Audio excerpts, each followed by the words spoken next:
Right. క్రీస్తు ఎవరు? యేసు యేసుక్రీస్తు ప్రభువారు ఎవరు? యేసును గురించిన వార్త ఏదైతే ఉందో, ఆ వార్త ఆహ్, మనల్ని విశ్వాసంలోకి నడిపిస్తుంది. యేసును గురించిన వార్త ఏదైతే ఉందో, ఆ వార్త ఆ విషయం మనకు అర్థం గాకపోతే మనం మన విశ్వాసం, మనం చేసే ఆరాధన చాలా ప్రాబ్లమాటిక్‌గా ఉంటుందని మనం అర్థం జేసుకోవాలి. ఈ ఈ యేసు ఎవరు అనే ఈ ప్రశ్న అన్ని ప్రశ్నల కన్నా చాలా గొప్పదైన ప్రశ్న. Who is Jesus? దీనికి స ని మి ఇంకొక మాటలో చెప్పాలంటే దీనికి సరియైన జవాబుంది. సరికాని జవాబు గూడా ఉందన్నమాట. మరి సరియైన జవాబేంటి? సరియైన జవాబేంటి అనంటే, ఆ సరియైన జవాబు గురించి మనం సరిగ్గా అర్థం చేసుకున్నట్లయితే మత్తయి సువార్త 16 అధ్యాయం 17 వచనంలో మనం ఒకసారి చదివినట్టయితే మత్తయి సువార్త 16 అధ్యాయం 17 వచనాన్ని మనం చదివితే ఆ విషయం ఏమైతే ఉందో, ఆ జవాబు ఏమైతే ఉందో అది మనల్ని నిత్య జీవానికి అంటే అనంత ఆనందకరమైన ప్రదేశమైన పరలోకానికి నడిపిస్తుంది. ఆ సరైన జవాబు ఏమైతే ఉందో. ఇంకొక విషయం గూడా మనం విన్నాం. అదేంటంటే ఇంకొకటి రాంగ్ నోషన్ గూడా ఉంది. సరికాని జవాబు గూడా ఉందని మనం విన్నాం. ఆ సరికాని జవాబు ఏమైతే ఉంటాయో, ఆ జవాబులు మనల్ని శాపమునకు, అనంత దుఃఖకరమైన ప్రదేశమైన నిత్య నరకానికి నడిపిస్తుంది. ఈ విషయాన్ని మనం కొరింథీయులకు రాసిన పత్రిక 16 అధ్యాయం 22 వచనంలో చూడొచ్చు. మొదటి యోహాను 4 అధ్యాయం 2వ వచనం తర్వాత 3వ వచనంలో మనం చూడొచ్చు.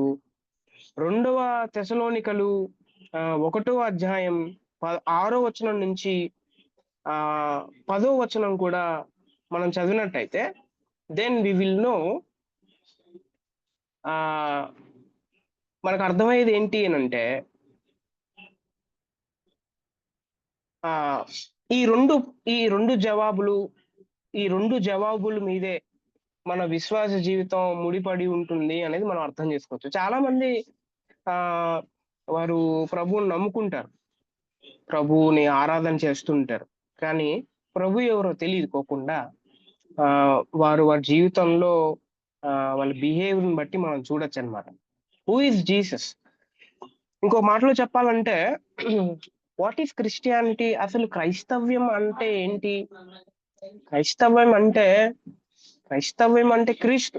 Christianity is nothing but Christ. యేసుక్రీస్తు ప్రభువే చారిత్రాత్మక క్రైస్తవ విశ్వాసానికి కేంద్రము, the centre and the circumference of the Christianity is nothing but Christ. ఇంకో మాటలో చెప్పాలంటే దీని తర్వాత ఆయన పట్ల అంటే క్రీస్తు పట్ల శత్రువులు మరియు స్నేహితులు ఎవరైతే ఉన్నారో వారు స్పందిస్తారు. ఖచ్చితంగా స్పందిస్తారు. శత్రువులైతే ఆయన్ను అవమానిస్తారు. స్నేహితులైతే ఆయన్ను ఆరాధన చేస్తారనమాట. మానవ చరిత్రలో యేసు ఆహ్, చెరగని ముద్రేసేసాడు. ఆయన ఒ ఆయన ఒక పుస్తకమైనా రాయలేదు. యేసుక్రీస్తు ప్రభువారు. ఒక్క బుక్కు గూడా రాయలేదాయన. కానీ ప్రపంచ గ్రంథాలలో ఆయనను గురించిన పుస్తకాలు లెక్కలేనన్ని ఉన్నాయి. వాట్ ఎ వండర్‌ఫుల్ ఆహ్, ఆహ్, డివినిటీ ఆయనకుంది మనం అర్థం జేసుకోవాలి. ఆయన ఒక్క సైన్యాన్ని సమకూర్చి యుద్ధాలు గూడా జేయలేదాయన. కానీ ప్రతి దినం ఆయన కొరకు ప్రాణత్యాగం జేసే వీరులెందరో ఉన్నారు. ఇలా ఆయన గురించి అనేక విషయాలు మనం చెప్పొచ్చు. చాలా విషయాలు ఆయన గురించి మనం చర్చించుకోవచ్చు. అయితే మనం ఆలోచన చేయాల్సింది ఏంటి అనంటే, యేసును గురించి బైబుల్ ఏం చెప్తా ఉన్నది ఇంపార్టెంట్. మనుషులు కాదు. లేకపోతే ఆయన గురించి అభిప్రాయాలు కాదు మనం వినాల్సింది. అసలు బైబుల్ మన మన క్రైస్తవ్యానికి ప్రామాణికం బైబుల్ కాబట్టి, బైబిల్ యేసు ప్రభువుని గురించి ఏం చెప్తా ఉంది అన్నదే ఈ క్రీస్తు శాస్త్రంలో మనం వింటాం. చాలా ఇంపార్టెంట్, రైట్? అయితే ఈ క్రీస్తు శాస్త్రంలో ద ఫస్ట్ లెసన్ దేని గురించి ఉంటుంది అనే ఒకవేళ మనం ఆలోచన చేస్తే,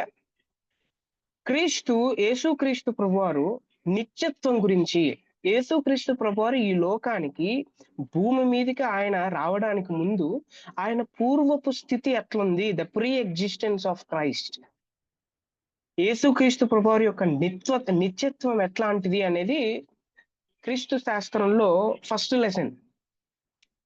చూద్దాం ఆయన ప్రీ ఎగ్జిస్టెన్స్ ఎట్లాంటిది, ఆయన ఎటర్నాలిటీ ఎట్లాంటిది, మనం వినడానికి ప్రయత్నం చేద్దాం. యేసుక్రీస్తు పూర్వపు స్థితి లేకపోతే ఆయన ఉనికి ఇంకో మాటలో చెప్పాలంటే అంటే ఏంటి అనంటే, క్రీస్తు బెత్లెహేములో జన్మించక పూర్వమే ఉనికిలో ఉండేవాడు అని అర్థం అన్నమాట. అంటే యేసుక్రీస్తు ప్రభువారు ఈ లోకానికి రాకముందు, ఆయన బెత్లెహేములో జన్మించక ముందు యేసుక్రీస్తు ప్రభువారు ముందుగానే ఉన్నాడు అనేదే ఈ క్రీస్తు యొక్క నిత్యత్వం గురించి గూర్చిన లెసన్. యేసుక్రీస్తు నిత్యత్వం అంటే క్రీస్తు అన్ని కాలాల్లో, అంటే భూత వర్తమాన భవిష్యత్ కాలాల్లో ఉనికి కలిగి ఉన్నాడని అర్థం అన్నమాట. ఈ రెండు అంశాలను పర్యాయ పదాలుగా వాడేవారు ఉన్నారు. ఓకే, పర్యాయ పదాలుగా వాడేవారు ఉన్నారు. కానీ 4వ శతాబ్దంలో ఏరియస్ అనే ఒక దుర్బోధకుడు, యేసు క్రీస్తుని గురించి మాట్లాడుతూ ఇలా అన్నాడు. ఏమన్నాడు తెలుసా? ఆయన లేని కాలం ఉండేది అని ఒక స్టేట్మెంట్ ఇచ్చాడు.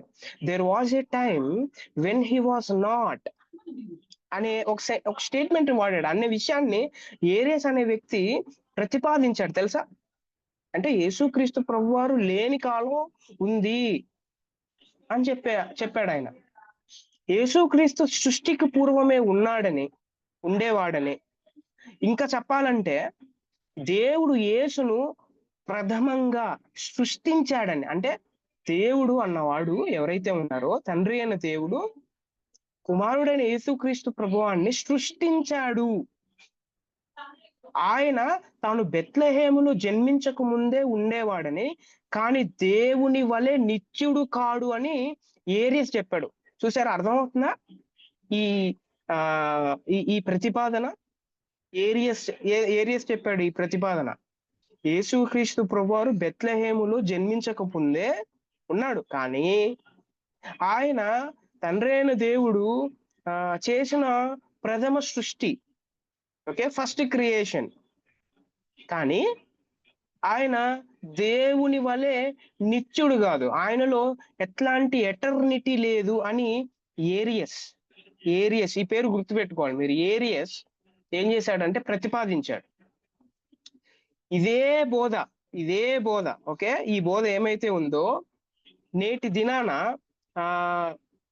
యెహోవా సాక్షులు, మనందరికీ తెలుసు, యెహోవా సాక్షులు కొనసాగిస్తున్నారు. యెహోవా సాక్షులు ఎవరైతే ఉన్నారో వారు చెప్పేది ఇదే ఏరియస్ బోధ అన్నమాట.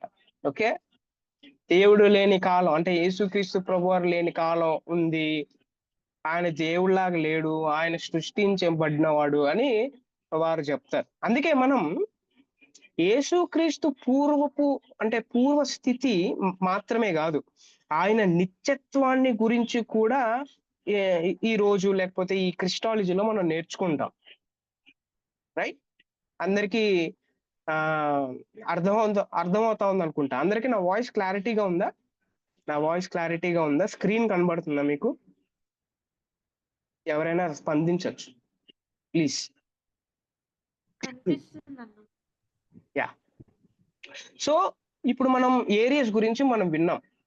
ఏరియస్ ఏం చెప్పాడు అని అంటే, క్రీస్తు లేని కాలం ఉంది, there was a time when there is no Jesus Christ అని చెప్పాడు ఆయన. ఇదే బోధను యెహోవా సాక్షులు కొనసాగిస్తుంటారు. సో యేసుక్రీస్తు నిత్యత్వాన్ని రుజువు చేసే ఎవిడెన్సెస్ ఆయన దైవత్వాన్ని కూడా రుజువు చేసినట్లే. ఓకే. ఒకవేళ యేసుక్రీస్తు ప్రభువారి యొక్క ఎటర్నిటీని మనం రుజువు చేస్తే, మనం దేన్ని రుజువు చేయగలము అనంటే, యేసు ప్రభు యొక్క దైవత్వం, యేసుక్రీస్తు దేవుడు అని రుజువు చేసినట్లే. అందుకే ఫస్ట్ లెసన్ ఏంటంటే, the eternity of Jesus Christ అనేది ద ఫస్ట్ లెసన్. ఎందుకంటే, ఇంకో మాటలో చెప్పాలంటే, దేవుడు మాత్రమే నిత్యుడు. దేవుడు ఒక్కడే ఎటర్నల్. యేసుక్రీస్తు ఒకవేళ నిత్యుడైతే, యేసుక్రీస్తు ప్రభువారు నిత్యత్వం కలిగిన వాడైతే, ఖచ్చితంగా ఆయన ఏమై ఉండాలి? ఖచ్చితంగా ఆయన దేవుడై ఉండాలి. యేసుక్రీస్తు నిత్యుడైతే, ఆయన పూర్వపు అంటే ఆయన పూర్వ ఉనికి ఖచ్చితంగా ఆయన ఉనికిలో ఉండాలి. యేసుక్రీస్తు ప్రభువారు ఒకవేళ నిత్యుడైతే. యేసుక్రీస్తు మానవుడిగా కూడా చాలా ప్రత్యేకమైన వాడు. మానవులందరికీ మానవులందరికీ ఇంకో మాటలో ప్రారంభం వారి జననమే మనందరికీ తెలుసు. మానవుని యొక్క ప్రారంభం వారి బర్త్ తో స్టార్ట్ అవుతుంది. కానీ యేసు తాను జన్మించక పూర్వమే నిరంతరం ఉనికిలో ఉన్నాడు. ఆయన జన్మించక ముందే ఆయన ఉనికిలో ఉన్నాడంటే ఏంటి?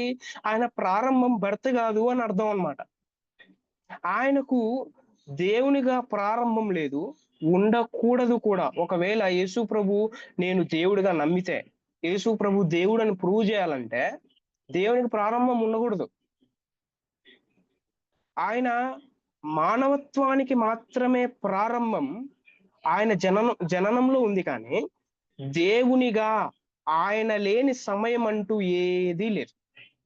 యేసుక్రీస్తు ప్రభువారు ఈ లోకానికి అంటే రావడంలో ఆయన బెత్లెహేంలో జన్మించాడు కాబట్టి మానవత్వానికి మాత్రమే ప్రారంభం ఉంది. కానీ దైవత్వంతో పోలిస్తే, దైవత్వం గురించి ఆలోచన చేస్తే ఆయనకు ప్రారంభం అన్నది లేదు అన్న విషయం మనం రూఢిగా నమ్మాలి.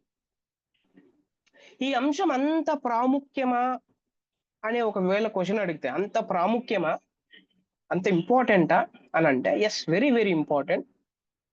క్రీస్తు పూర్వపు స్థితి అంటే ఉనికి కేవలం విద్యాశక్తికి సంబంధించిన విషయం మాత్రమే కాదు ఇది. ఓకే. కానీ కొందరు ఏమంటారు అని అంటే, ఇది విద్యాశక్తికి మాత్రమే సంబంధించింది, అందరికీ అంత ఇంపార్టెంట్ లేదు, అందరూ అంత నేర్చుకోవాల్సిన అవసరం లేదు అని అంటారు. ఓకే. కానీ అది నిజంగా అంటే వాస్తవం కాదు. ప్రతి క్రైస్తవుడు ఖచ్చితంగా ప్రభువును గురించి, క్రీస్తును గురించి ఖచ్చితంగా నేర్చుకోవాలి. నేర్చుకోవాలి అనే పదం నేను యూజ్ చేస్తాను. నేర్చుకోవాలి. ఈ బోధ అంటే ఈ బోధ ఏమైతే ఉందో, ఈ బోధ పునాదిపై, ఓకే, క్రీస్తు గురించిన బోధ పునాదిపై క్రైస్తవ విశ్వాసం అన్న ఒక భవనం ఆధారపడుతుంది అనమాట. అంటే క్రైస్తవ్యం అనేది ఒక బిల్డింగ్ అయితే, ఆ బిల్డింగ్ కి ఫౌండేషన్ బేస్ పునాది ఏంటి అని అంటే క్రీస్తుని గురించిన బోధ. ఓకే. క్రీస్తుని గురించిన బోధ. క్రీస్తు గురించి నాకు అర్థం కాకోకుండా నేనేం చేయలేను. నాకు క్రీస్తు అర్థం కాకోకుండా నేను ఎలా ఆరాధన చేస్తాను? క్రీస్తు నాకు అర్థం కాకోకుండా నేను నేను అసలు విశ్వాసం అంటే ఏంటో నాకు తెలియదు. అప్పుడు క్రీస్తు నాకు అర్థం కాకోకుండా నేను ఎలా ఉండాలో, ఎలా ఉండకూడదో, నేను ఏంటి దేన్ని బట్టి నేను ప్రామాణికంగా తీసుకోవాలి క్రీస్తు నాకు అర్థం కాకపోతే? ఎందుకంటే ఆయన నిత్యుడు కాకపోతే దేవుడు కాదు. క్రీస్తుని గురించిన నిత్యత్వం క్రైస్తవుడికి తెలియకపోతే దేవుడు అన్న అన్న విషయాన్ని ఎలా అర్థం చేసుకోగలడు? యేసు ప్రభు దేవుడు అన్న విషయాన్ని. దేవుడు కాకపోతే ఆయన సృష్టికర్తగా గాని, విమోచకుడుగా గాని ఉండలేడు కదా! నేనేమో నా యేసుక్రీస్తు ప్రభువారు నా పాపంలో నుంచి విడిపించాడు, విమోచించాడు అని నేను ఏదో ఆరాధన చేస్తున్నా. అయితే ఆ విమోచన అనే ఈ ఈ ఈ ఈ కాన్సెప్ట్ ఏమైతే ఉందో, ఆ కాన్సెప్ట్ క్రీస్తు యొక్క నిత్యత్వంతో ముడిపడి ఉంది అనేది నాకు అర్థం కాకపోతే, నేను నేను ఎలా విమోచకుడిగా నేను ఆయన స్వీకరిస్తాను? అసలు విమోచన అంటే మీనింగ్‌లెస్ కదా అప్పుడు. అందుకే చాలా చాలా ఇంపార్టెంట్ అన్నమాట. అందుచేత ఈ అంశం చాలా ప్రాముఖ్యమైంది. దీనితోనే మన క్రీస్తు శాస్త్రం, క్రిస్టాలజీ అన్నది మనం మనం బిగిన్ చేస్తాం, ప్రారంభం చేస్తాం. రైట్? మనం ప్రారంభం చేస్తాం.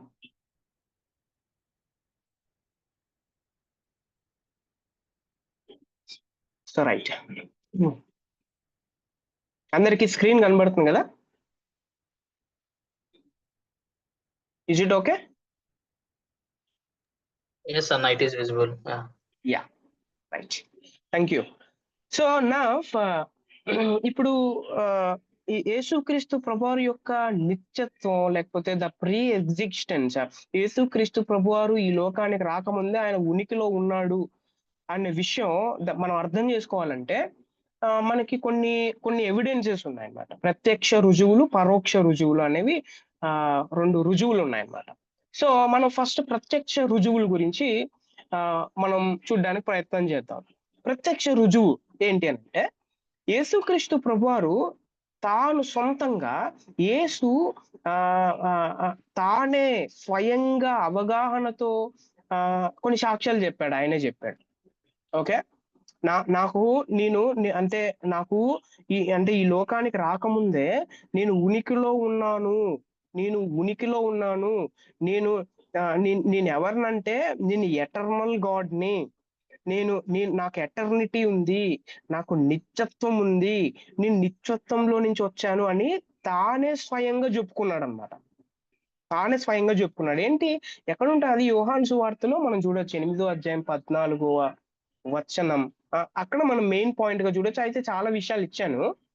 యోహాను సువార్త 3వ అధ్యాయం 13వ వచనంలో ఇలా అన్నాడు, యేసు ప్రభువే అన్నాడు, పరలోకము నుండి దిగి వచ్చిన వాడనని యేసు చెప్పాడు అక్కడ. నేను ఎక్కడి నుంచి వచ్చాను అని అంటే, పరలోకం నుండి దిగి వచ్చాను అంటే ఎక్కడున్నవాడు ఆయన? ఈ లోకానికి రాకముందు ఈజ్ ఇన్ హెవెన్. యోహాను సువార్త 6వ అధ్యాయం 62వ వచనంలో, మనుష్య కుమారుడు మునుపు ఉన్న చోటునకు, చూసారా, మునుపు ఉన్న చోటునకు. ఓకే, నా చోటు ఇది కాదు, ఇక్కడికి నేను వచ్చాను, అయితే నేను మునుపు ఉన్న చోటు ఇంకొకటి ఉంది. ఓకే, సో అక్కడి నుంచి ఇక్కడికి వచ్చానని చెప్పుకుంటున్నాడు ఆయన. మనుష్య కుమారుడు మునుపున్న చోటునకు, వి హ్యావ్ టు, అది నేను ఇన్వర్టెడ్ కామర్స్ లో ఇచ్చాను చూడండి. ఇంకోటి ఏంటి అని అంటే, యోహాను 17వ అధ్యాయం 5వ వచనంలో యేసు ప్రభు ఇంకొక విషయాన్ని కూడా చెప్పాడు. ఏం చెప్పాడంటే, తండ్రి, లోకము పుట్టక మునుపు నీ యొద్ద నాకు ఏ మహిమ ఉండెనో ఆ మహిమతో నన్ను ఇప్పుడు నీ యొద్ద మహిమపరచుము. లోకము పుట్టక మునుపు, లోకము సృజింపక మునుపు, ఈ లోకము రాకముందు, అసలు ఈ లోకమే లేకముందు నీ యొద్ద నాకు ఏ మహిమ ఉందో. Okay, right? అందరికి అర్థం అవుతుంది అనుకుంటా. దీన్ని బట్టి మనకు అర్థమయ్యేది ఏంటంటే, జీసస్ ఈస్ ఆల్రెడీ దేర్, ఆయన ఉనికిలో ఉన్నాడు. 8వ అధ్యాయం 42వ వచనంలో, నేను దేవుని యొద్ద నుండి బయలుదేరి వచ్చి ఉన్నాను. నేను ఎక్కడి నుంచి వచ్చానంటే, నేను సడన్ గా ఇలాగ పుట్టేసి, లేకపోతే ఇలాగ జన్మించేసి సడన్ గా నేను దేవుని అయిపోలేదు బాబు. అసలు నేను ఎక్కడి నుంచి వచ్చాను తెలుసా? దేవుని యొద్ద నుండి వచ్చా. అది దేవుని యొద్ద నుండి బయలుదేరి వచ్చి ఉన్నాను. 8వ అధ్యాయం 58వ వచనంలో ఆయన ఇలా మాట్లాడతాడు, శాస్త్రులు పరిశీలిత, అబ్రహాము పుట్టక మునిపే నేను ఉన్నాను. మీరందరూ అబ్రహాముని చాలా గ్రేట్ గా ఫీల్ అయిపోతున్నారు కదా, అసలు అబ్రహాం కన్నా నేను ముందున్నాను తెలుసా అని శాస్త్రులు పరిశీలితో ఆయన మాట్లాడతాడు అనమాట. ఆయన స్వయంగా చెప్పుకున్న విషయాలు ఇవ్వండి. ఓకే, నిత్యత్వానికి. ఇప్పుడు చూడండి, యాక్చువల్లీ గ్రీకు భాషలో దీనికి అర్థం ఏంటి?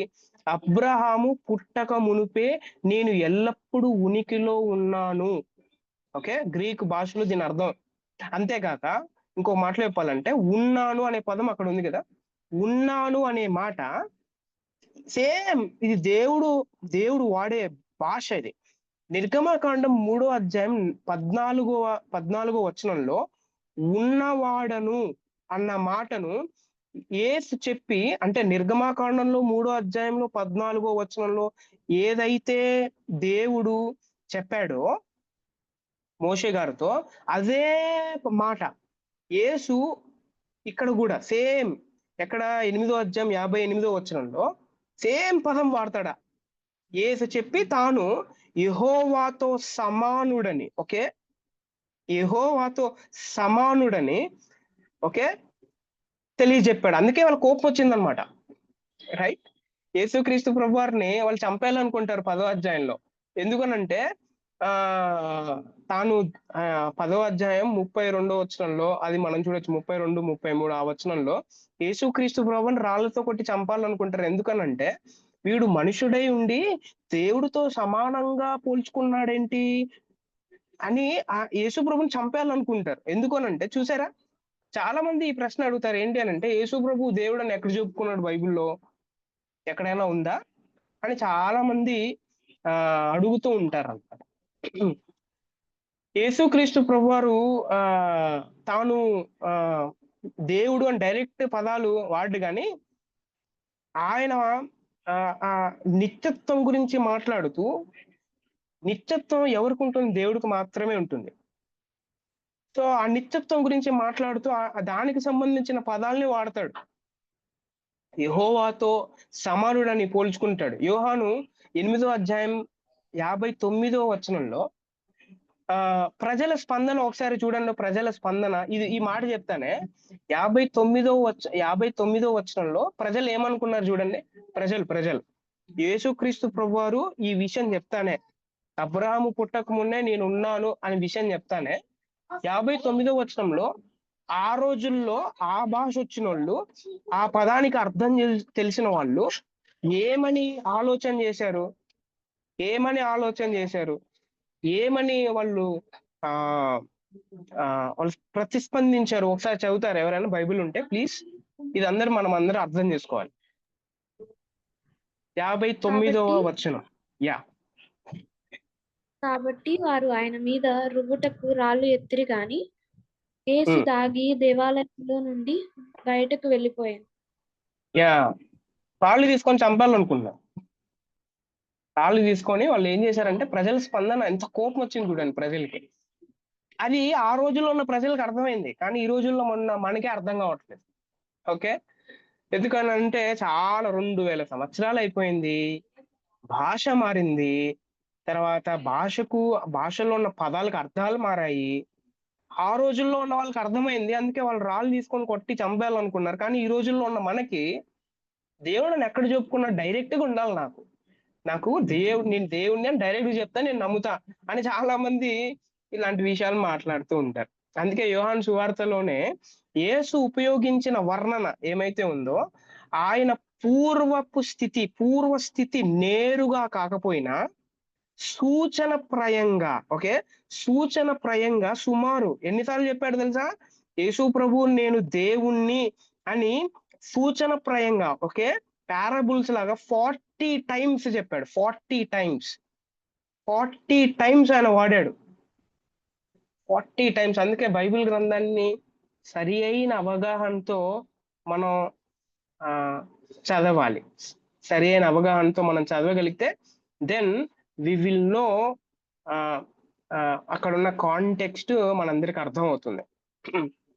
రైట్. అందరికీ అర్థమైంది అనుకుంటాను. యేసుక్రీస్తు ప్రభువారు స్వయంగా ఎన్నిసార్లు చెప్పుకున్నాడు ఆయన నిత్యత్వం కలిగిన వాడని, ఆయన దేవుడు అని. How many times he told? 40 సార్లు. 40 టైమ్స్ చెప్పాడు. Right, 40 times. ఇది మనం అర్థం చేసుకోవాలి. సో రెండోది, ఈ ప్రత్యక్ష రుజువుల్లోనే రెండోది ఏంటి అంటే యేసుక్రీస్తు ప్రభువారు కాకోకుండా ఆయన శిష్యులు, ఓకే, యేసుక్రీస్తు శిష్యుడైన యోహాను ఇలా చెప్పాడనమాట. ఏం చెప్పాడు అని అంటే యేసుక్రీస్తు ప్రభువారి గురించి యోహాను సువార్త 1వ అధ్యాయం మొదటి 13 వచనాల్లో, అంటే మొదటి 3 వచనాల్లో ఇలా స్టార్ట్ చేస్తాడు ఆయన. ఆది యందు వాక్యం ఉండెను అని స్టార్ట్ చేస్తాడు. ఆది యందు వాక్యం ఉండెను. మనం చాలా సార్లు ఈ వచనాన్ని చదివేసి నాకు అర్థమైపోయింది అని అనుకుంటాం. ఓకే, సో అంత ఈజీగా అర్థం చేసుకునే విషయం కాదు అది. రైట్. ఆది యందు అని అంటే సృష్టి ఆది యందు అని కాదు. ఓకే, ఓకే, ఆది యందు అని అంటే సృష్టి ఆది యందు అని కాదు. రైట్, సృష్టి ఆది యందు అని కాదు. 3వ వచనంలో ఆయన సృష్టిని చేశాడు. 3వ వచనంలో, అదే యోహాను సువార్త 1వ అధ్యాయంలో మొదటి 3 వచనాల్లో 3వ వచనంలో సృష్టి చేశాడు ఆయన. ఓకే, అర్థమవుతుంది కదా? అందుకే చాలా జాగ్రత్తగా చదవాలి. అనగా సృష్టి కంటే ముందుగా ఉన్నవాడని అర్థం. ఓకే, సృష్టి సృష్టించక ముందే ఆయన ఉన్నాడు అని అర్థం అన్నమాట. అందుకే యోహాను సువార్త 1వ అధ్యాయం 1వ వచనం, ఆది కాండం 1వ అధ్యాయం 1వ వచనం కంటే ఇంకో మాటలు చెప్పాలంటే ఆది కాండం 1వ అధ్యాయం 1వ వచనం కంటే యోహాను సువార్త 1వ అధ్యాయం 1వ వచనం ముందుది. అంత ముందుందన్నమాట. యోహాను గారు ప్రభువుని గురించి ఎంత బాగా అర్థం చేసుకున్నాడు, ఆయన యేసుక్రీస్తు గురించి ఎంత బాగా అర్థం చేసుకున్నాడు అనే విషయం మనం అర్థం చేసుకోవాలి. అందుకే అయ్యే డోర్నర్ అనే ఒక బైబిల్ పండితుడు ఇలా అన్నాడు. ఓకే, అయ్యే డోర్నర్ అనే బైబిల్ పండితుడు ఇలా అన్నాడు. ఏమన్నాడంటే ఆది యందు అనే పదబంధం ఏమైతే ఉందో గ్రీకు భాషలో ఎన్ఆర్కే అని అంటారు. ఎన్ఆర్కాయ్. ఓకే, ఎన్ఆర్కాయ్ అంటారు. మనం వెళ్ళడానికి సాధ్యపడని భూతకాల నిత్యత్వాన్ని సూచిస్తుంది అని అన్నాడు ఆయన. ఓకే, ఇంకొకసారి, ఆది యందు అనే ఈ పదం ఏమైతే ఉందో మనుషులమైన మనం మన జ్ఞానంతో కానీ, మన శరీరంతో కానీ, మన మన మన అవగాహనతో కానీ వెళ్ళడానికి సాధ్యపడని భూతకాల నిత్యత్వం గురించి మాట్లాడాడు యోహాను సువార్త 1వ అధ్యాయం 1వ వచనంలో. What a wonderful statement, what a wonderful ఆయన ఎంత బాగా అర్థం చేసుకున్నాడు చూడండి. వెళ్ళడానికి వీలు పడని భూతకాల నిత్యత్వం అంటది. ఇంకో మాటలో చెప్పాలంటే వాక్యము ఉండెను అనే పదం ఉంది కదా యోహాను సువార్త 1వ అధ్యాయం 1వ వచనంలో. ఉండెను అనే పదం గ్రీకు భాషలో నిరంతర ఉనికి. ఓకే, నిరంతర ఉనికి కలిగి ఉండెను అని అర్థం అన్నమాట. అనగా వాక్యమైన యేసు లేని కాలమే లేదు. ఏరియస్ అన్నట్టు ఇప్పుడు మనం విన్నాం, ఏరియస్ ఏమైతే అన్నాడో అట్లాంటి పదం లేకపోతే దాని గురించి అర్థం చేసుకోవడం అంత ఈజీ కాదు. లేని కాలమే లేదు. ఆయన నిత్యుడు. యేసు లోక ఆరంభానికి ముందే నిరంతరం జీవిస్తూ ఉన్నాడు, జీవించుచుండెను అనే మాట మనం అర్థం చేసుకోవాలి. సో ఇప్పుడు వరకు యోహాను సువార్త 1వ అధ్యాయం 1వ వచనం నుంచి 3వ వచనం వరకు అర్థం చేసుకున్నది వేరు, మనం చదివే పద్ధతి వేరు. ఇప్పుడు ఆది యందు అన్న ఆ పదానికి అర్థం మనం తెలుసుకున్నాం, ఉండెను అనే పదానికి మనం అర్థం చేసుకున్నాం. అర్థమవుతుంది కదా అందరికి? ఇదే యోహాను గారు ఆయన పత్రికలు రాస్తూ 1వ యోహాను 1వ అధ్యాయం మొదటి 2 వచనాల్లో మళ్ళీ ఆయన స్టైల్ చూడండి. ఆది నుండి ఏది ఉండేనో అనే పదం వాడతాడు. యోహాను సువార్త 1వ అధ్యాయం 1వ వచనంలో ఆది యందు అని స్టార్ట్ చేస్తాడు. తర్వాత ఇక్కడ కూడా ఆది నుండి ఏది ఉండెనో తండ్రి యొద్ద నుండి మాకు ప్రత్యక్షమైన అని స్టార్ట్ చేస్తాడు అన్నమాట. ఓకే, ఆది నుండి యోహాను సువార్త యోహాను గారి గురించి ఎప్పుడైనా మనం అర్థం చేసుకునేటప్పుడు ఆయన పదాలకు అర్థం మనం ఖచ్చితంగా చేసుకోవాలన్నమాట. అలా చదివేస్తే అర్థం కాదు. ఓకే, అలా చదివేస్తే అర్థం కాదు. మనం మూల భాషలోకి వెళ్ళాలి, దాని మీనింగ్స్ తెలుసుకోవాలి. ఆ రోజుల్లో ఉన్న ప్రజలు ఎట్లా అర్థం చేసుకున్నారు దీని గురించి, కాంటెక్స్ట్ ఏంటో, సందర్భమేమో మనం తెలుసుకోవాల్సిన విషయం ఎంతైనా చాలా ప్రాముఖ్యమైనదన్నమాట. ప్రకటన గ్రంథం 1వ అధ్యాయం 8వ వచనంలో యోహాను గారు ఇంకొక రుజువు ఇస్తాడు. అదేంటంటే అల్ఫాయు ఓమేగాయు నేనే, వర్తమాన భూత భవిష్యత్ కాలములలో ఉండువాడను. యేసు ప్రభువే చెప్తాడు, ఉండువాడను నేనే. యేసు ప్రభు నేనే దేవుణ్ణి అని చెప్పుకోవాల్సిన అవసరం లేదు. ఆయన ఇప్పుడే చెప్పాను, ఆయన ఉపమాన రూపంగా ఆయన కొన్ని రుజువులు ఇస్తాడనమాట. సెంటెన్సెస్ చెప్తాడు, ఆయన స్టేట్మెంట్స్ ఇస్తాడు. నేను ఎవరినంటే నేను నిత్యత్వం కలిగిన వాణ్ణి అనే విషయాన్ని. రైట్, యోహాను గారు 3 సాక్ష్యాలు ఇచ్చినట్టు మనందరికి అర్థం అవుతుంది. ఇంకా చాలా సాక్ష్యాలు ఉంటాయి. మీరు ఎప్పుడైనా సువార్త చదివేటప్పుడు అర్థం చేసుకోవడానికి ప్రయత్నం చేయండి. సో రైట్,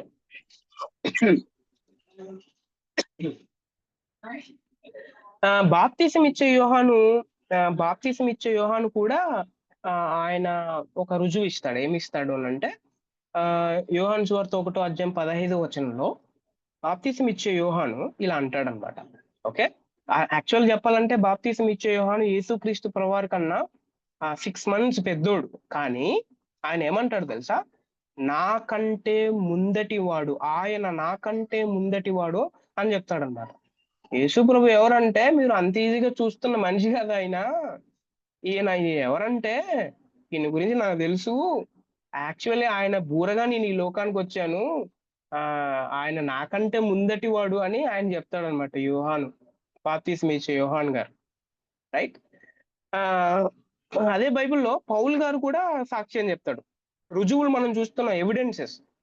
1 కొరింథీ 10:4 నుంచి 9 వరకు చదివితే పౌలు గారు ఇలా సాక్ష్యం చెప్తాడు యేసుక్రీస్తు ప్రభువారి యొక్క నిత్యత్వం గురించి, ద ఎటర్నిటీ ఆఫ్ క్రైస్ట్ గురించి ఇలా చెప్తాడు.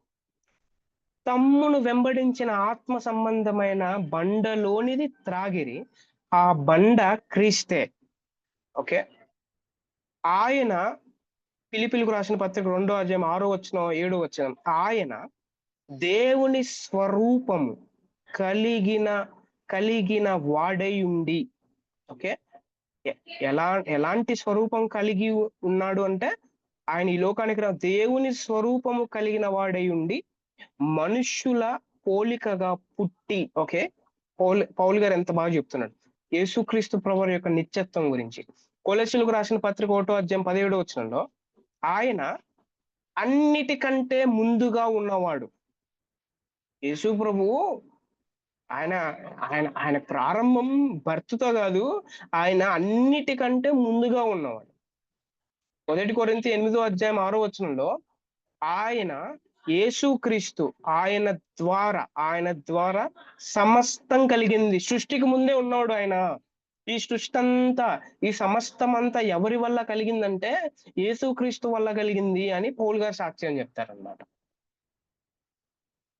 హెబ్రీ గ్రంథకర్త ఇలా చెప్తాడు. ఎందుకనంటే హెబ్రీ గ్రంథం యొక్క రచయిత గురించి చాలా మంది పౌలు అంటారు, చాలా మంది బైబిల్ పండితులు పేతురు అని అంటారు. సో అందుకే హెబ్రీ గ్రంథకర్త సాక్ష్యం అని రాసామన్నమాట.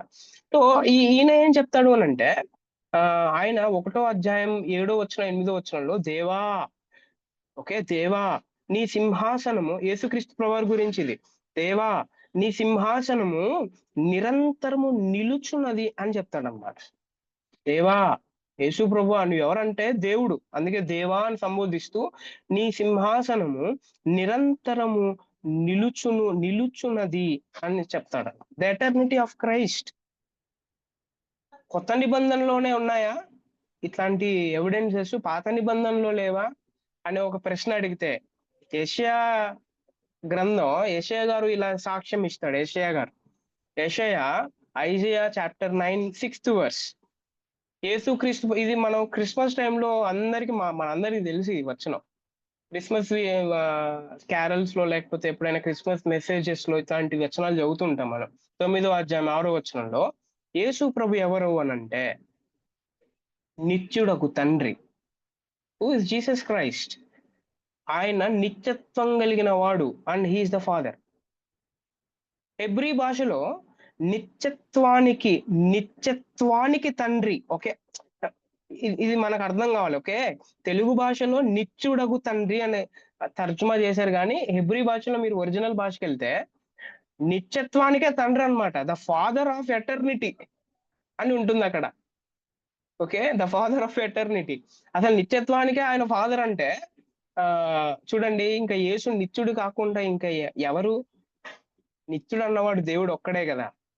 దీన్ని బట్టి యేసుక్రీస్తు ప్రభువు దేవుడు అన్న విషయం మనందరికి అర్థమవుతుంది. యెషయా గారు మాత్రమే చెప్పారా అనంటే మీకా గారు కూడా చెప్పారు. మీకా 5:2 పురాతన కాలము మొదలుకొని శాశ్వత కాలము ఆయన ప్రత్యక్షమగుచుండెను.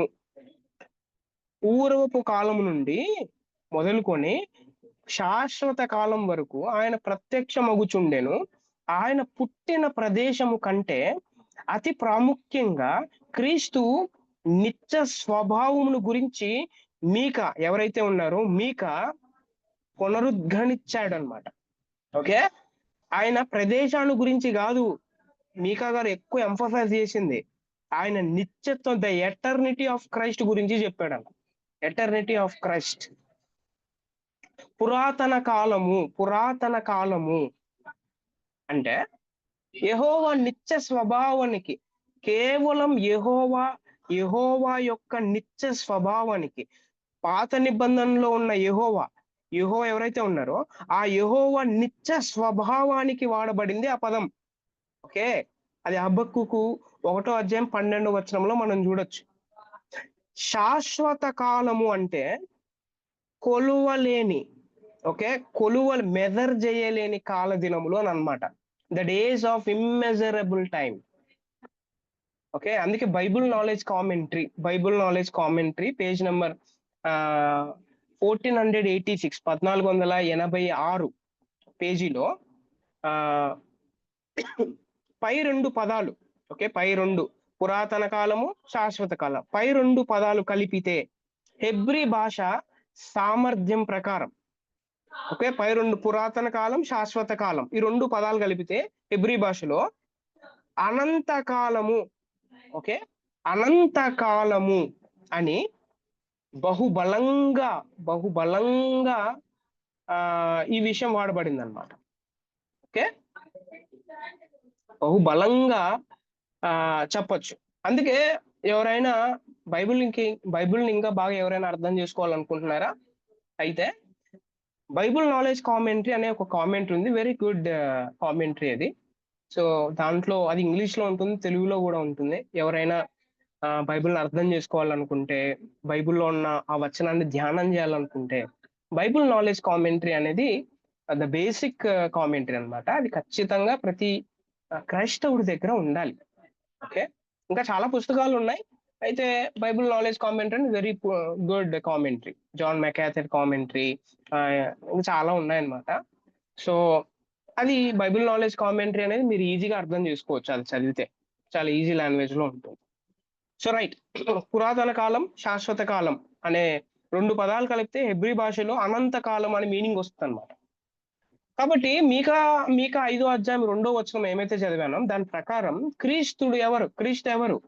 Is Christ. క్రీస్తు ఎవరంటే క్రీస్తు నిత్యుడు, ఎల్లప్పుడూ ఉండేవాడు, ప్రారంభం లేనివాడు అని అర్థం అన్నమాట. ఓకే, ఇవి ప్రత్యక్ష రుజువుల్లో యేసుక్రీస్తు ప్రభువారే 40 టైమ్స్ చెప్పుకున్నాడు, అది చూసాం. తర్వాత యోహాన్ గారు చెప్పాడు, అది చూసాం. అక్కడ ఆది యందు, తర్వాత ఉండెను, అది ఆ పదాలకు మీనింగ్స్ కూడా మనం చూసాం. బాప్తిస్మిచ్చే యోహాను సాక్ష్యం చూసాం, పౌలు గారి సాక్ష్యం చూసాం, యెషయా గారి సాక్ష్యం చూసాం, మీకా గారి సాక్ష్యం చూసాం అన్నమాట. రైట్, ఇప్పుడు మనం పరోక్ష రుజువులు చూస్తాం. పరోక్ష రుజువులకి వెళ్ళక ముందు అందరికీ నా వాయిస్ క్లారిటీగా, తర్వాత స్క్రీన్ బాగా కనబడుతుందా? ఎస్ అన్న. Right, yeah, right. సో నా ఇప్పుడు యేసుక్రీస్తు ప్రభువారి నిత్యత్వం గురించి పరోక్ష రుజువులు, okay, indirect evidences, direct evidences మనం చూసాం. ఇప్పుడు ఇండైరెక్ట్ ఎవిడెన్సెస్ మనం చూడడానికి ప్రయత్నం చేద్దాం. క్రీస్తు తన అంటే శరీర ధారణమునకు ముందు జరిగిన కొన్ని కార్యాలు ఉన్నాయి. ఓకే, యేసుక్రీస్తు ప్రభువారు ఈ లోకానికి రాకముందు కొన్ని జరిగిన కార్యాలు ఉన్నాయి. నెంబర్ 1 సృష్టి, నెంబర్ 2 ప్రభుత్వ సంరక్షణ, పోషక ప్రభుత్వ సంరక్షణ, ప్రొవిడెన్స్ అని అంటారు దాన్ని. 3వది ప్రత్యక్షత, రెవల్యూషన్ అని అంటారు. 4వది జడ్జిమెంట్, తీర్పు. ఓకే, ఈ 4 ఏంటి అని అంటే పరోక్ష రుజువులు అన్నమాట. ఏం పరోక్ష రుజువులు, దేని గురించి చెప్తాయి ఇవన్నీ అని అంటే యేసుక్రీస్తు ప్రభువారు నిత్యుడు అని చెప్తాయి. యోహాను సువార్త 1వ అధ్యాయం 3వ వచనం, 10వ వచనం, కొలెసీలకు రాసిన పత్రిక, హెబ్రీలకు రాసిన పత్రిక, యోహాను సువార్త, కీర్తనలు, హెబ్రీ, ఇవన్నీ చదివితే క్రీస్తు ప్రభువు తన మాటల చేత, అంటే యేసుక్రీస్తు ప్రభువారు నోటి మాట చేత సమస్తమును ఉనికిలోకి తెచ్చాడు అనే విషయం మనకు అర్థం అవుతుంది. ఓకే. అయితే ఇంకో మాటలో చెప్పాలంటే ఏంటి, యేసు సృష్టించినట్లయితే, యేసుక్రీస్తు ప్రభువారు సృష్టిని చేసినట్లయితే, ఆయన నోటి మాట వల్ల అన్ని కలిగితే, ఇప్పుడు ఆయన ఎవరై ఉండాలి? ఆయన సృష్టికర్త అయి ఉండాలి.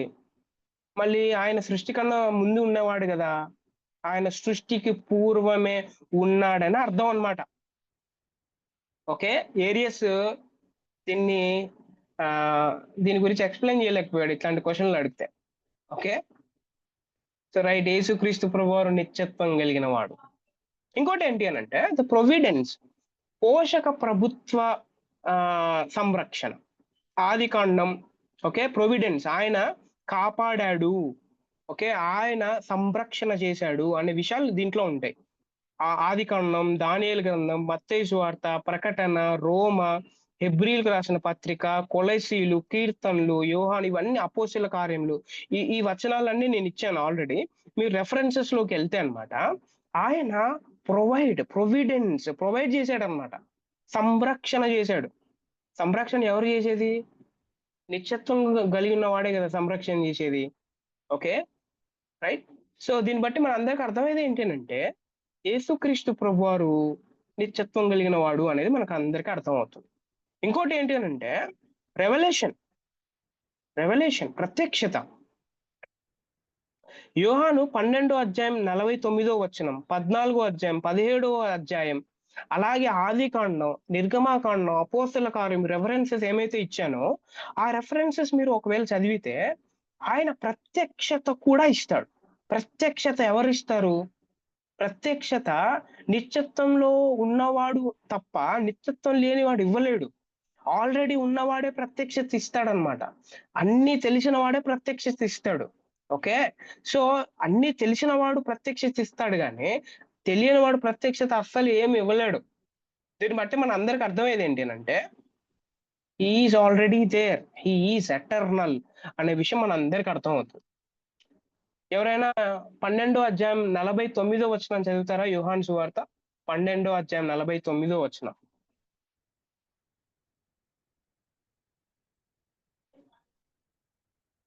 పన్నెండో అధ్యాయం 49వ వచనం. ఏలయనగా నా అంతటి నేనే మాట్లాడలేదు, నేను ఏమనవలనో ఏమి మాట్లాడవలనో దాని గురించి నన్ను పంపిన తండ్రి నాకు రెవల్యూషన్, దాన్నే రెవల్యూషన్ అంటారు అన్నమాట. దాన్నే రెవల్యూషన్ అంటారు. ఓకే. తర్వాత జడ్జిమెంట్, తీర్పు. ఓకే. యేసుక్రీస్తు ప్రభువారు ఈ లోకానికి రాకముందు దానియేలు గ్రంథం 7వ అధ్యాయం 13వ వచనం, మత్తయి సువార్త, యోహాను సువార్త, ఇవన్నీ చదివితే రెఫరెన్సెస్ ఏమైతే ఇచ్చామో సో ఆయన జడ్జిమెంట్ కూడా చేశాడు. ఓకే. Is in judgement. ఆయన సృష్టికర్త, ఆయన సంరక్షకుడు, ఆయన ప్రత్యక్షత ఇచ్చేవాడు, ఆయన తీర్పు కూడా చేస్తాడు అనే విషయం. దీన్ని బట్టి మన అందరికి అర్థమయ్యేది ఏంటి అంటే ఇవన్నీ చేసేది ఎవరు? అన్ని చేసేది ఎవరంటే ఓన్లీ గాడ్. నిత్యత్వం కలిగిన వాడే ఇవన్నీ చేస్తాడు. కానీ నిత్యత్వం లేనివాడు, నిత్యత్వంలో ఉండేవాడు కాదు, ఇట్లా ఇవన్నీ ఇవ్వలేడు అనే విషయం మనం అర్థం చేసుకోవాలి. రైట్. ఇంతవరకు ప్రత్యక్ష రుజువులు, తర్వాత ఇంకోటి ఏంటి పరోక్ష రుజువులు మనం అర్థం చేసుకున్నాం. ఈ పరోక్ష రుజువుల్లోనే ఈ కాన్సెప్ట్, ఇప్పుడు చెప్పబోయిన ఈ కాన్సెప్ట్ చాలా కష్టం, చాలా హార్డ్. కొంచెం మనందరం మనసు పెట్టి ఆలోచన చేస్తే తప్ప మనందరికి అర్థం కాదు ఇది. ఓకే. చాలా మంది క్రైస్తవులకి ఇప్పుడు చెప్పబోయే ఈ కాన్సెప్ట్ ఎవరికి తెలియదు. రైట్. ఎవరు దీని గురించి ఆలోచన చేయరు. ఇంకొక మాటలో చెప్పాలంటే ఏ చర్చిల్లో కూడా దీని గురించి ధ్యానం చేయరు. ఏ బోధకుడు కూడా దీని గురించి చెప్పడు. ఓకే. సో కాబట్టి కొంచెం మనసు పెట్టి కొంచెం మనం చాలా జాగ్రత్తగా వినడానికి ప్రయత్నం చేద్దాం. కొంచెం జాగ్రత్తగా వినాలి. So right. ఇప్పుడు ఏంటంటే యేసుక్రీస్తు ప్రభువారు కేవలం కొత్త నిబంధన గ్రంథానికే పరిమితమైన వాడా? పాత నిబంధన గ్రంథంలో అసలు యేసు ప్రభు ఉన్నాడా? పాత నిబంధనలో ఒకవేళ ఇప్పుడు వరకు మనం నిత్యుడు యేసు ప్రభు నిత్యుడు అని ఏదేదో చెప్పుకున్నాం. అట్లయితే మళ్ళీ యేసు ప్రభు పాత నిబంధనలో కూడా ఉండాలి కదా. కొత్త నిబంధన నుంచే యేసుక్రీస్తు ప్రభువారు స్టార్ట్ అవుతాడు. మన పాత నిబంధనలో యేసు అనే పేరు ఎక్కడా లేదు. ఓకే. అట్లాంటప్పుడు యేసు ప్రభు నిత్యుడు ఎట్లా అవుతాడు అనే ప్రశ్న రావచ్చు ఖచ్చితంగా. అందుకే పాత నిబంధన గ్రంథంలో యేసు అనే పేరు లేదు. ఓకే. మళ్ళీ తనను తాను ఎలా రుజువు చేసుకున్నాడు ఆయన పాత నిబంధన గ్రంథంలో అనే విషయాన్ని మనం ఇప్పుడు కొంచెం జాగ్రత్తగా వినబోతున్నాం. యెహోవా దూతగా యేసు పాత నిబంధనలో ప్రత్యక్షమగుట. ఓకే. యేసుక్రీస్తు ప్రభువారు పాత నిబంధన గ్రంథంలో యెహోవా దూతగా ప్రత్యక్షపరుచుకున్నాడు. రెవల్యూషన్ రివీల్ చేసుకున్నాడు. రైట్. అది మనం వినబోతాం. కొంచెం జాగ్రత్తగా వినండి. పాత నిబంధన పాత నిబంధన గ్రంథంలో యేసుక్రీస్తు యెహోవా దూతగా తనను తాను ప్రత్యక్షమగుచున్నాడు. మనందరికీ తెలుసు. అట్లా ప్రత్యక్షమవుతున్నాడు అన్నమాట ఆయన. అంటే దీనికి అర్థం ఏంటి? ఆయన తాను బెత్లెహేములో పుట్టక పూర్వమే ఉన్నాడని మనందరికీ స్పష్టం, చాలా క్లారిటీగా తెలుస్తుంది. ఈ కాన్సెప్ట్ ఏమంటారనంటే, ఈ కాన్సెప్ట్ ఏమైతే యేసుక్రీస్తు ప్రభువు లోకానికి రాకముందు పాత నిబంధనలో యెహోవా దూతగా ఆయన ప్రత్యక్షమవుతున్నాడు అని అంటే అర్థం ఏంటనంటే, దీన్ని ఏమంటారంటే థియోఫానీ అని అంటారు. దీన్ని థియోఫానీ. ఓకే. థియోఫానీ. ఓకే. థియోఫానిస్ అని అంటారు. అంటే థియోఫానిస్ అంటే దైవ ప్రదర్శన అని అర్థం. దైవ ప్రదర్శన, దేవుని యొక్క ప్రదర్శన, దైవ ప్రదర్శన. ప్రస్తుత అంటే థియోలాజియన్స్, దేవ శాస్త్రులు ఎవరైతే ఉన్నారో, బైబిల్ పండితులు దీన్ని ఏమంటారు అని అంటే, ఈ రోజుల్లో ఉన్న వాళ్ళు ఈ థియోఫానిస్ ఏమంటారు అని అంటే, దైవ ప్రదర్శనను థియోఫానిస్ అని అంటారు. అంటే కుమారుని యొక్క ప్రదర్శన అని అంటారు. ఓకే. మామూలుగా థియోఫానిస్ అని అంటారు, దైవ ప్రదర్శన. కానీ ఈ రోజుల్లో ఉన్న థియోలాజియన్స్, ఈ రోజుల్లో ఉన్న థియాలజీ నేర్చుకున్న వాళ్ళు, బైబిల్ పండితులు దీన్ని ఏమంటారంటే కుమారుని యొక్క ప్రదర్శన అని అంటారు. ఓకే. రైట్. యెహోవా దూత యెహోవాగా పాత నిబంధనలో అనేక లేఖన భాగాల్లో ఉంది. యెహోవా దూత యెహోవా ఒక్కటే అన్నట్టుగా చాలా చాలా రెఫరెన్సెస్ మనందరికి ఉన్నాయి. మీరు ఎప్పుడైనా హాగరు వృత్తాంతం చదివారా? మనందరం చాలాసార్లు వినింటాం దీని గురించి, చాలాసార్లు ధ్యానం చేసి ఉంటాం అబ్రాహాం గురించి చదివేటప్పుడు. యెహోవా దూత యెహోవా సేమ్ అనేక భాగాల్లో. అంటే యెహోవా దూత యెహోవాగా ఆయన ప్రత్యక్షపరుచుకున్నాడు. చూడండి ఒకసారి, ఆదికాండం 16వ అధ్యాయం 7, 9, 10, 11. యెహోవా దూత హాగరుతో ఇలా మాట్లాడుతా ఉన్నాడు. ఇప్పుడు ఎవరైనా చదువుతారా? అది యెహోవా దూత. మీరు దూత అనే పదం వింటేనే ఇంక దూత ఎవరంటే ఏంజిలే, ఇంక దూత అంటే దేవుడి కింద ఉన్నవాళ్ళు అని వెంటనే మీరు అలా మైండ్ సెట్ లోకి వెళ్ళిపోవద్దండి. ఓకే. సో చాలా జాగ్రత్తగా మనం అర్థం చేసుకోవాలి దీన్ని. యెహోవా దూత మాట్లాడే విధానం చూడండి ఒకసారి. రైట్. 16వ అధ్యాయం 7వ వచనం, 7, 9, 10, 11 చదువుతారా ప్లీజ్ ఎవరైనా? యెహోవా దూత అరణ్యములో నీటి బుగ్గ యొద్ద అనగా తూరు మార్గంలో ఆమెను కనుగొని, షారై దాసివైన హాగరు, ఎక్కడి నుండి వచ్చితివి, ఎక్కడికి వెళుచున్నావని అడిగినందుకు, అది నా యజమానురాలైన షారా యొద్ద నుండి పారిపోచున్నానని. అప్పుడు యెహోవా దూత, నీ యజమానురాలి యొద్దకు తిరిగి వెళ్ళి ఆమె చేతి కింద అణిగి ఉండమని దానితో చెప్పాను. మరియు యెహోవా దూత, నీ సంతానంను నిశ్చయముగా విస్తరింపజేసేదను, అది లెక్కింపలు వీలు లేనంతగా విస్తారమవునని దానితో చెప్పాను. ఇంకా చదవండి. మరియు యెహోవా దూత, ఇదిగో యెహోవా నీ మొరను వినను, నీవు గర్భవతివై ఉన్నావు, నీవు కుమారుని కని అతనికి ఇష్మాయేల్ అని పేరు పెట్టింది. ఓకే. సో హాగరుతో మాట్లాడే విధానం, చేసేదను, ఇట్లాంటి పదాలు ఉంటాయి దాంట్లో. చూసారా మీరు ఎప్పుడైనా? కొత్త నిబంధనలో గాబ్రియేలు మరియమ్మతో మాట్లాడే భాష చూసారా? ఈ భాష గాబ్రియేలు దేవుని దూత మాట్లాడే భాష ఏమైతే ఉందో, యెహోవా దూత పాత నిబంధనలో మాట్లాడే భాష మీరు పక్కన పెట్టుకొని చూస్తే చాలా డిఫర్ అవుతాయి. చాలా ఇక్కడేమో దేవుడు చూశాడు, తర్వాత కొర్నేలుతో, తర్వాత ఇట్లాంటి రెవల్యూషన్స్ మనం చూడొచ్చు కొత్త నిబంధనలో. ఇక్కడ చూస్తే నేనే చేస్తా, ఓకే, ఇట్లాంటి పదాలు ఉంటాయి. మీరు దాని తర్వాత మీరు 16వ అధ్యాయం 13వ వచనంలో చదివితే 13వ వచనం, హాగరు యెహోవా దూతను చూసింది. చూసిన తర్వాత ఆమె ఏమనిందో తెలుసా? ఆమె ఏమనిందంటే, చూడండి ఒకసారి చదివితే మన అందరికి అర్థం అవుతుంది. చూచుచున్న దేవుడవు నీవే అను పేరు తనతో మాట్లాడిన యెహోవాకు. ఓకే, పైనేమో యెహోవా దూత ఉంది, కిందకు వచ్చేస్తానే యెహోవా అయిపోయింది కదా. ఎప్పుడైనా గమనించారు అది? పైనేమో యెహోవా దూత ప్రత్యక్షమై హాగరుతో మాట్లాడాడు. తర్వాత కిందకు వస్తూనే ఆమెకు అర్థమైపోయింది నాతో మాట్లాడింది ఎవరంటే, నాతో మాట్లాడుతున్న ఈ సెంటెన్సెస్ అన్ని వింటూ ఉంటే ఇంకా దేవుడు తప్ప ఇలా మాట్లాడు, దేవుడు తప్ప ఇలాంటి పదాలు ఎవడు యూజ్ చేయలేడు అని తనతో మాట్లాడుతున్న యెహోవా దూతకు చూచుచున్న దేవుడవు నువ్వే అని తనతో మాట్లాడిన యెహోవాకు పెట్టేసింది. ఓకే, దిస్ ఇస్ ద పరోక్ష రుజువుల్లో యేసుక్రీస్తు ప్రభువారు పాత నిబంధనలో ఎలాగా తనను తాను ప్రత్యక్షపరుచుకుంటున్నాడు అనే విషయాన్ని, దైవ ప్రదర్శన చేస్తున్నాడు, ఆయన ప్రజలతో మాట్లాడడానికి వస్తూ వెళ్తూ ఎలా ఉన్నాడు అనే విషయాన్ని మనం అర్థం చేసుకోగలం. రైట్, నెక్స్ట్ ఇంకొక రుజువు చూద్దాం. ఇస్సాకు బలి. ఇది హాగరు వృత్తాంతంలో మనం చూసాం. ఇస్సాకు బలి వృత్తాంతంలో మన అందరికి తెలుసు ఈ విషయం. ఎన్నిసార్లు మన చర్చెస్ లో వినింటామంటే, మనం చాలా సార్లు విన్నాం, చాలా సార్లు. ఎప్పుడు అక్కడ ఎక్కువ మనం ఎంఫసైజ్ చేసేది ఒకరిని, ఎవరినంటే అబ్రహాము, ఆయన విశ్వాసాన్ని, తర్వాత కుమారుడైన ఇస్సాకుని మనం ఎక్కువ సార్లు వింటూ ఉంటాం. కానీ అక్కడ ఒక పదాన్ని, ఒక సెంటెన్స్ మిస్ చేసేస్తాం, తెలియకోకుండానే మిస్ చేసేస్తాం. యెహోవా దూత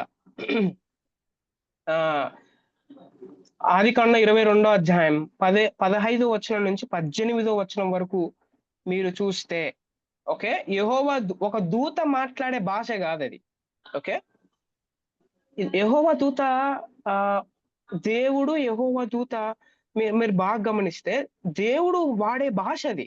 మీరు చూడండి, చదవండి, 15వ వచనం నుంచి 18వ వచనం వరకు చదవండి.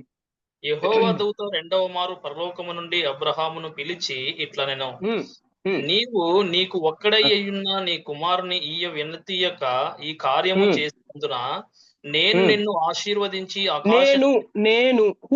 నేను అనే పదం మీరు ఎంఫసైజ్ చేయాలి. నేను, ఓకే, నిన్ను ఆశీర్వదించి ఆకాశ నక్షత్రముల వలెను సముద్ర తీరమందలి ఇసుక వలెను నీ సంతానమును నిశ్చయముగా విస్తరింప చేసేదను. ఒక మామూలు దూత ఇలా చేయగలడా? ఒక మామూలు దూత, దేవుడి కోసం పనిచేసే దూత ఈ భాష మాట్లాడగలదా? మాట్లాడలేదు. ఓకే, సో యెహోవా దూత, మనందరి ఆ యెహోవా దూత యెహోవాకు పాత నిబంధనలో పర్యాయ పదంగా వాడబడింది అనమాట. ఓకే, పర్యాయ పదంగా వాడబడి, ఇది మనం అర్థం చేసుకోవాలి. రైట్, తర్వాత ఇంకొక వృత్తాంతం మనం చూద్దాం. దూత దేవత్వము అనేక లేఖనాల్లో, అంటే యెహోవా దూత ఎక్కడైతే వస్తా ఉందో అట్లాంటి పదాలు, పర్యాయ పదం, యెహోవా దూత యొక్క దేవత్వము, ఓకే, అనేక లేఖనాల్లో, అనేక లేఖన భాగాల్లో నిర్ధారించబడింది అనమాట. ఓకే, రుజువు చేయబడింది. అది ఆదికాండం 31వ వచనంలో చూస్తాం, 31వ అధ్యాయంలో చూస్తాం, 48వ అధ్యాయంలో చూస్తాం. ఓకే, తర్వాత నిర్గమకాండం 3వ అధ్యాయంలో చూస్తాం. తర్వాత అపోస్తుల కార్యం 7వ అధ్యాయంలో, న్యాయాధిపతులు 16వ అధ్యాయం, తర్వాత 13వ అధ్యాయంలో మనం చూస్తాం. అయితే పోల్చి చూడాలని ఒక సెంటెన్స్ రాసాం అక్కడ. ఆదికాండం 31వ అధ్యాయం, 48వ అధ్యాయం, 45వ అధ్యాయం చూడండి, పోల్చాలి. అవి ఆ 3 రెఫరెన్సెస్ ఏమైతే ఉన్నాయో పోల్చి చూడాలన్నమాట.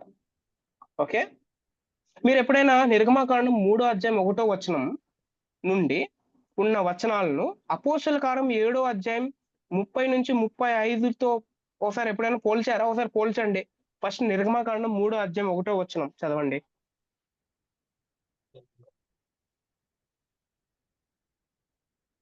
ఎవరైనా?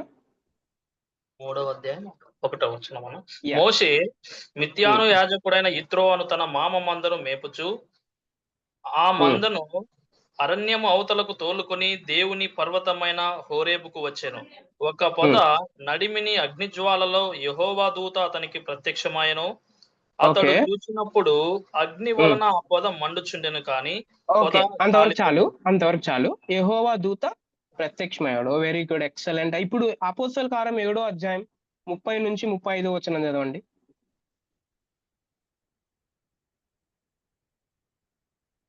అపోస్తల కార్యం 7వ అధ్యాయం 30 నుంచి 35. పై నుంచి 35.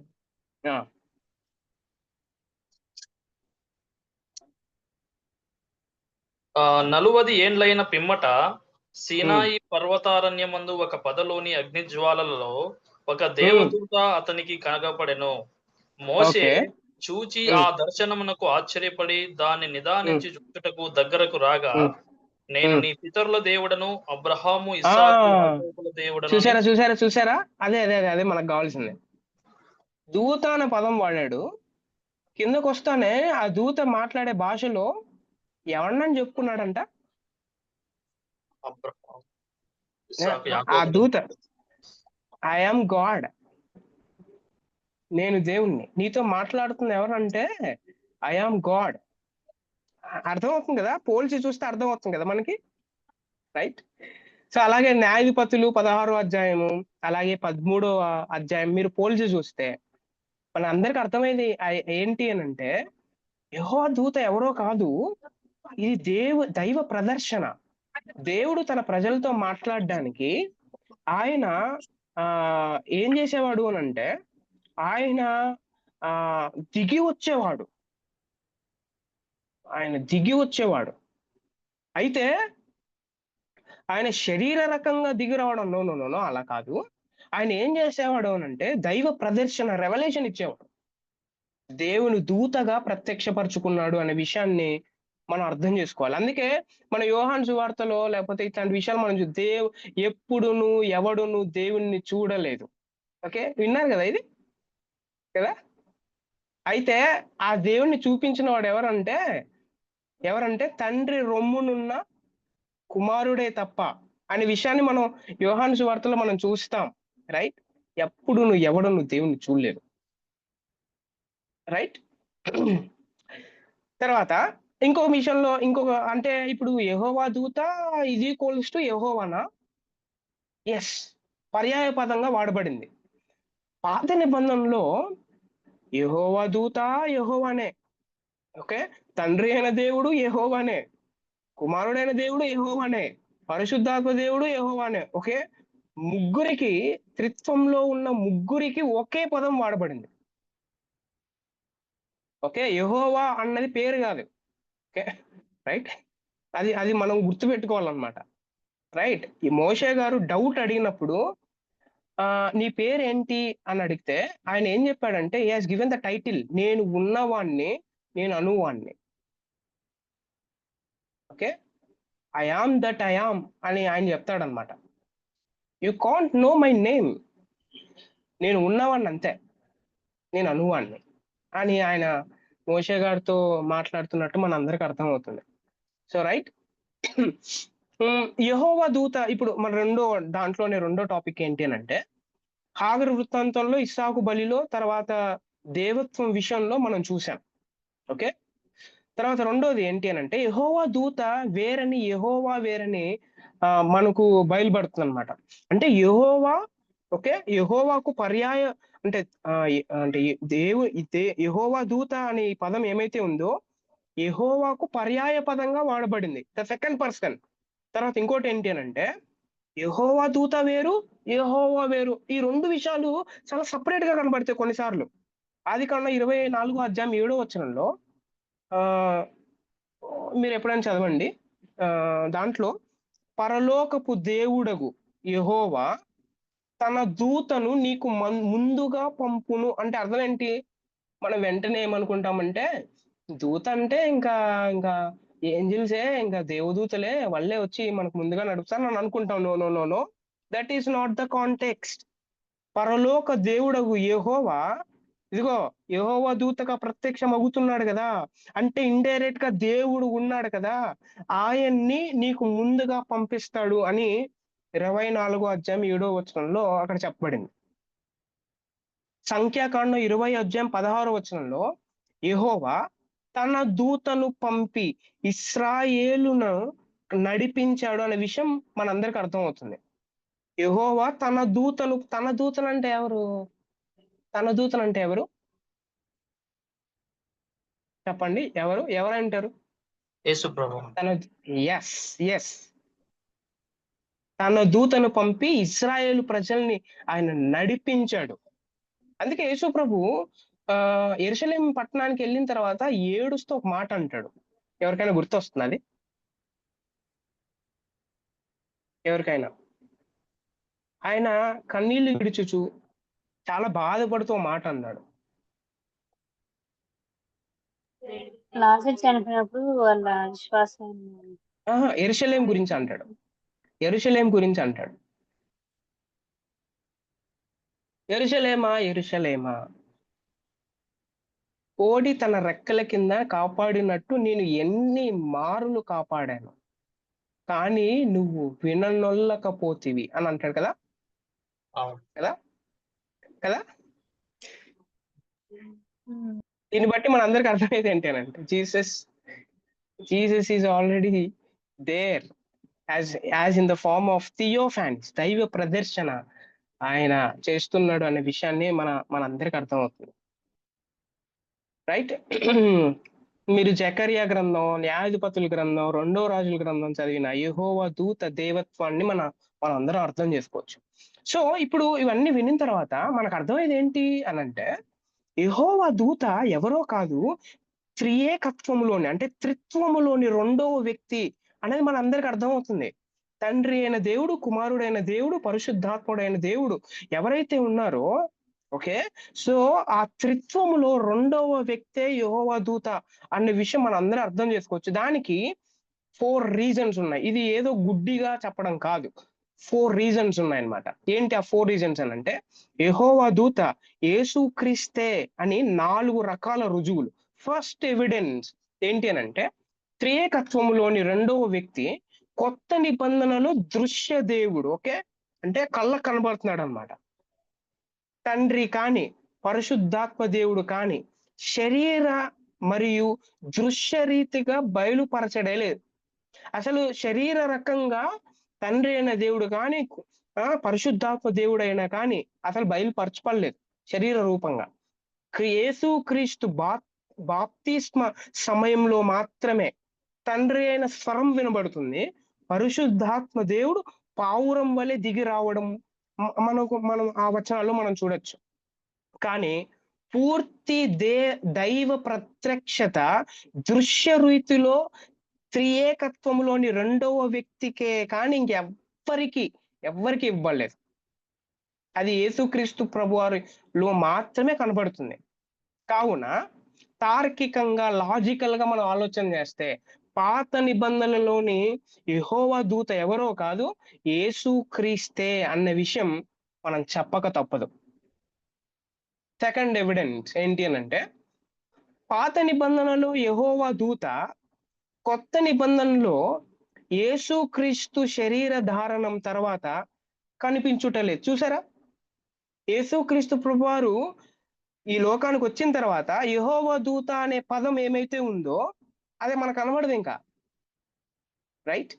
కాబట్టి యెహోవా దూత ఇప్పుడు శరీరధారి అయిన క్రీస్తే అని మనం సహజంగా నమ్మే ఖచ్చితంగా నమ్మాలి.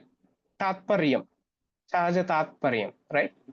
ద థర్డ్ ఎవిడెన్స్ ఈస్ ఏంటి అని అంటే, యెహోవా దూత మరియు యేసుక్రీస్తు మధ్యలో ఉండే కార్యపోలిక, ఓకే, సిమిలారిటీ చూడాలి మీరు. Similarity of functions. పాత నిబంధనలో యెహోవా దూత చేసే ఫంక్షన్స్, కొత్త నిబంధనలో యేసుక్రీస్తు చేసే ఫంక్షన్స్ ఏమైతే ఉన్నాయో మనం సిమిలారిటీస్ చూస్తే యేసుక్రీస్తే యెహోవా దూత అని రుజువు చేస్తుంది. ఓకే. పాత నిబంధనలో తండ్రి తన దూతను పంపినందున అతడు సత్యాన్ని బయలుపరిచి ఇశ్రాయేలును నడిపించి న్యాయము తీర్చాడు. ఓకే. పాత నిబంధనలు ఇదే కదా యెహోవా దూత వర్క్, రైట్? అయితే కొత్త నిబంధనలో తండ్రి అయిన దేవుడు యేసుక్రీస్తు ప్రభువారిని పంపగా ఆయన సత్యస్థాపన చేసి, ఓకే, సత్యాన్ని బయలుపరిచి సర్వలోక రక్షకుడయ్యాడు. అర్థమవుతున్నా? తండ్రి పంపువాడు, కుమారుడు పంపబడేవాడు అన్నది చాలా స్పష్టం, రైట్? దీన్ని బట్టి మనందరికి అర్థమయ్యేది ఏంటి అని అంటే, ఇప్పుడే 2 వచనాలు కూడా మనం చూసాం. నీకు ముందుగా పంపుతాను, ఇశ్రాయేలుకు ముందుగా దూతగా పంపుతాను. పాత నిబంధనలో ఫంక్షన్. కొత్త నిబంధనలో ఏంటి? నన్ను ఎవరు పంపించారని యేసు ప్రభు చెప్పాడు? తండ్రి అని దేవుడు అని చెప్పాడు. దీన్ని బట్టి మన అందరికి అర్థమయ్యేది ఏంటి అని అంటే, యెహోవా దూత ఎవరో కాదు, యేసుక్రీస్తు అనే విషయం మన అందరికి అర్థం అవుతుంది. The fourth evidence, the final evidence is the process of elimination అనే ఒక మెథడ్ ఉంది. ఓకే. తొలగింపు పద్ధతి అని అంటారు. తొలగింపు, ద ప్రాసెస్ ఆఫ్ ఎలిమినేషన్ అనే పద్ధతి ఉపయోగించి దీని చేత యెహోవా దూత త్రిత్వములోని మొదటి మరియు మూడవ వ్యక్తులకు వర్తించదు అనేది మనం చెప్పొచ్చు. ఎలాగా? హౌ? Then how? అదే కదా question. Okay. The process of elimination. యెహోవా దూత తండ్రి అయిన దేవుడా, లేకపోతే కుమారుడైన దేవుడా, లేకపోతే పరిశుద్ధాత్మ దేవుడా అనే విషయం మనం ఆలోచన చేస్తే 1వ అధ్యాయం 18వ వచనం యోహాను సువార్త, మొదటి మరియు మూడవ వ్యక్తులు, త్రిత్వంలో ఉన్న ముగ్గురు వ్యక్తులు ఎవరైతే ఉన్నారో మొదటి లేకపోతే మూడవ వ్యక్తులు, ఓకే, తమ్మును తాము దృశ్య రీతిలో బయలుపరచుకోలేరని కేవలం రెండవ వ్యక్తి అయిన యేసే మనుషులకు కనపడగలడని దీని భావం అన్నమాట. ఓకే. తండ్రి అయిన దేవుడు కానీ పరిశుద్ధాత్మ దేవుడు కానీ మనుషుడు కలదు చూడలేడు. ఎందుకనంటే క్రీస్తు బాప్తిస్మ సమయంలో పరిశుద్ధాత్మ పావుర రూపంలో కనబడుట మినహాయింపే గాని నియమం కాదది. ఓకే. అది నియమం కాదు.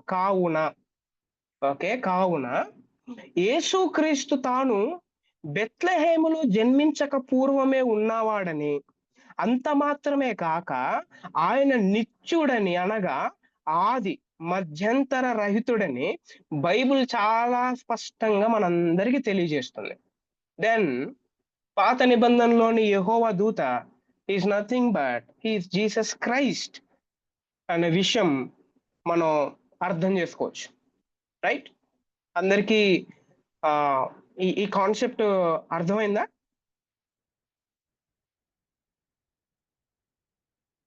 అందరికీ కాన్సెప్ట్ అర్థమైందా? యా. సో ఈ కాన్సెప్ట్ మీరు ఎప్పుడైనా విన్నారా? యా.